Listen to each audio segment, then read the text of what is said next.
Hey guys, welcome back to my deck series. So to start off, we will be using a Lavahound Clone deck. I actually talked to Yarn not too long ago about the viability of the clone spell, and I agreed that clone skipping would actually be the thing that made it more so than like the swarm getting a bunch of units or like giant skeleton. I don't really think it has that much use in like competitive play, but I do think the Lavahound's death effect and paired with other units that are good with the clone spell, such as minions and guards, along with possibly Hog and Golem, are very strong with the clone spell. And I did say I thought it was like super OP, just initial impressions, but I think it's balanced, and I think it's actually going to be a deck that will work itself into the meta. Though I do think it's strong enough to be in the meta. I went 7 wins and 10 wins in the Grand Challenge while I was tweaking the deck and learning it. So yeah, I think it's a really good deck. So right off the start, we have a Golem deck that I played against. He was actually running Furnace and Fire Spirits, 2 spells that are theoretically pretty strong against my deck. And Ice Golem and Zap, which are all pretty strong against my deck. So I was pretty proud of this win, considering he seems to have a pretty good amount of counters. So something I was able to do with my hand, and something I like to do a lot, is you rush the enemy Golem player when they first play their Golem. And then, as you'll see, the cloned units just do so much damage if he isn't able to properly counter. I will say I wasted that fireball, though. It was unnecessary. And then, of course, since I rushed him, his Golem is going to make it to tower. And I didn't defend this quite as well as I would have liked to. Yeah, and that was so unfortunate. Right as he puts down Fire Spirits, I put down my guards, and I'm like, well, that sucks.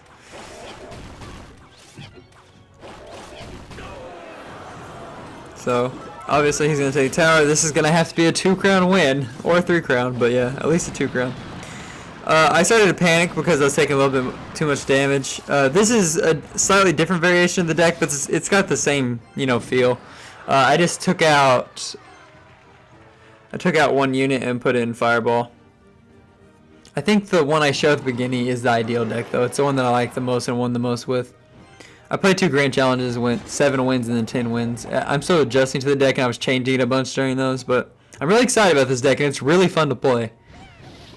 So I threw down Lavahound, and this is something I always do versus beatdown players, even though I'm playing beatdown myself. If they plant their unit at the back, you rush them if you can. And I'm going to make him pay for playing that Golem. The same way I made him pay the first time. And then just the clone units, if they don't have... so the hard counter is Poison and Tornado.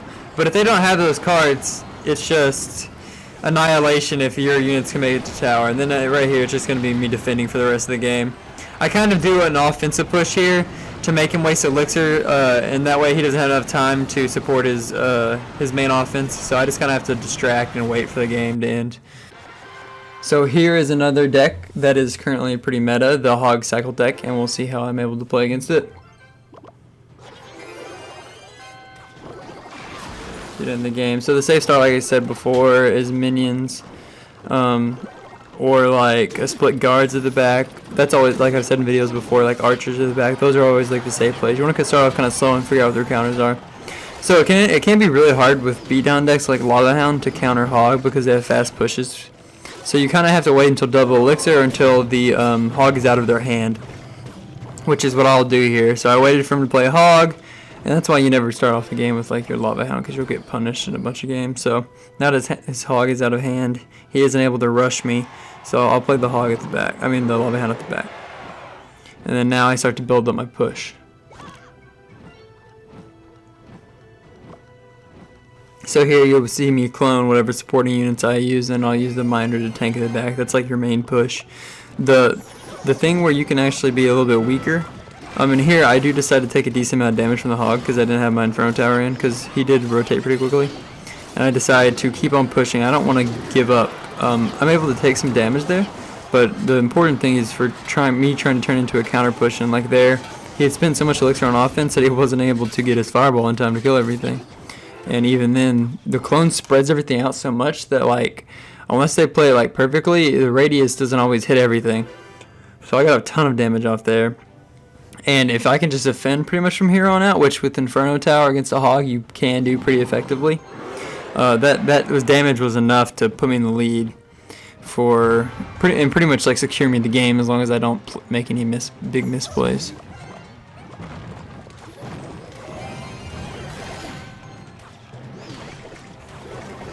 So now the Lavahound is going to the tower. Once again, back it up with the units. All the units I use in the deck, like I said before, very strong. Oh, and so here I was actually experimenting a little bit with using the miner, and he actually did play his archers right then, so it didn't work out great. But it's also not a bad idea, especially if they don't have a defense. If once your Lavahound gets there, you can sneak in a miner and then clone it as well for some additional damage. So here it's just, you just have to defend for the rest of the game. But that's what's so good about this deck, because the push can be so fatal that you only need one to win the game. And you can even play kind of like, if they have like a deck that counters Lavahound, you can just play kind of a miner poke style. And then all you need is that one big push with Clone to take out the game. And here I'll finish the game off. I think I was, yeah, miner in there, and that'll finish it off. His fireball would have been 100 damage short of winning. Miner control deck. The person I played against was running miner control, that is. So we'll speed it up. And I'd say this is probably like the toughest matchup is miner controls, and then especially miner poison. Miner poison is like the hard counter to this deck, because poison's so good against this deck. But I was able to pull this one out. So, and I'm getting better at this deck. This is one of the later battles I ran. So, lower everything. When he plays miner like that and judging off his cards that his deck is a control deck. Unfortunately, I placed that Inferno a little bit too far to the right, so it wouldn't have lowered. So I had to use my minions to take out the musket and to avoid damage. And I've seen some people say that Furnace is really strong, but actually this deck is okay against Furnace because you can, the Fire Spirits don't have that big of a radius when they launch into a Lavahound, so I think it's actually pretty solid. To go into it and to use Clone. So I wasn't having too much trouble against Furnace. So we're gonna go on offense here, and you never want to clone the Lavahound alone unless it's like at the very end. You always want to get another unit along with it, because it's like free damage. And here he's worried about his mini P.E.K.K.A. and he's worried about everything else. And even if he had fireballed there, the pups still would have exploded and pretty much finished off the tower. So I mean that's my favorite thing about this deck. I've also never had so many 3 crowns in one game. It's like absolutely crazy how many 3 crowns I've gotten from Grand Challenge matches using this deck. And so a common thing you'll see with this deck is I screwed up defending there, obviously. A common thing you'll see with this deck as I get into the rest of the match is you can take their tower, and then a bunch of time you just have to play defense for the rest of the game. Here obviously I messed up, but I would say this deck is actually really solid at taking a second tower, much more than like a miner control. Miner controls usually want to win using one, because you can just start your Lavahound on the right at the back, and then you can just throw all your supporting units in the middle once it's tanking, and then clone everything, and it's really hard for the opponent to stop. And he's trying to get in pushes here, but it's just not enough. And once again I avoid the fire spirits by using the clone, and that's enough damage to finish everything off. Alright, so to finish this off, we will do a live battle as suggested in my last video. I think that's a good idea, and it kind of gives you guys the stream perspective to where I can kind of explain it as I'm playing. Possibly you guys can learn from it, and I guess you have the potential to see me lose if I don't play correctly. Which I said before, you can learn stuff from losses just as much from wins. So Furnace, that can be tough, but I think I can withstand it. So I'm going to go ahead and start with guards because it's safe, and then I may clone these if they make it to tower. Okay, I cloned one guard. That was awful. Well, I don't know. I actually got some decent damage there, so maybe it wasn't as awful as I thought it was.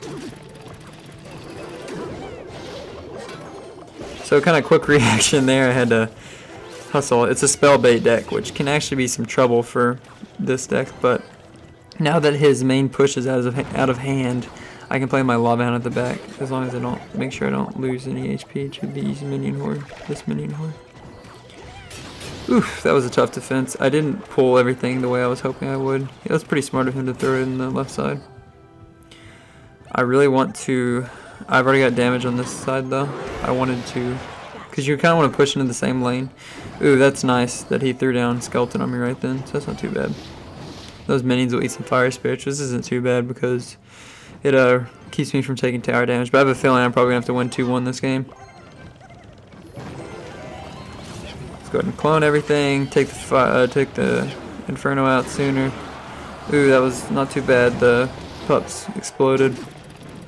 Let's get the miner in there to tank. So I'm going to zap everything here because, yep, the pups can beat the horde if you zap. And now he can't do anything to stop it. Other than, like, he's going to push obviously because my zap is out of hand. But it's worth it because his Golem barrel only did like 300 damage there. So that's how that deck can finish off even a minion horde.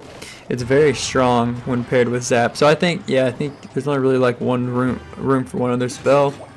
Even though in some of the other decks I was testing, I use like Fireball and stuff. I think the strongest layout is having just one other spell, and that being Zap, because it's really versatile, especially on offense. And it gives you more defense against spell bait decks like this, obviously. Let's clone that. Oh, I missed the Lavahound thing. Rough, rough, rough, rough.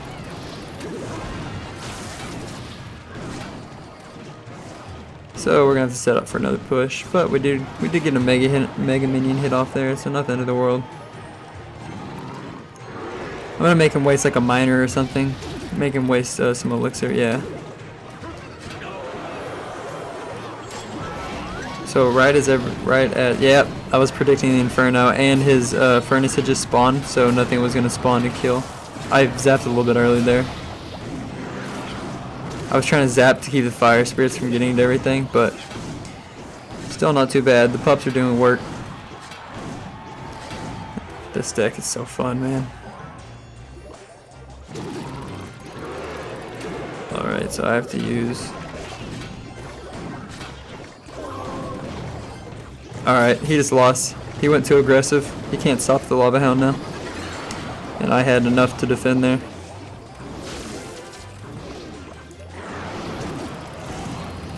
And the miner in there to finish it off.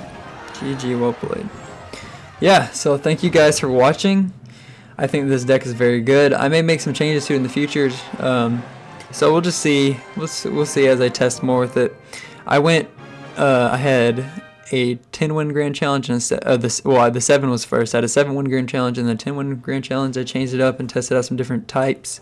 I'll experiment more with other clone decks in the future. I hope you guys enjoyed, and I'll catch you next time.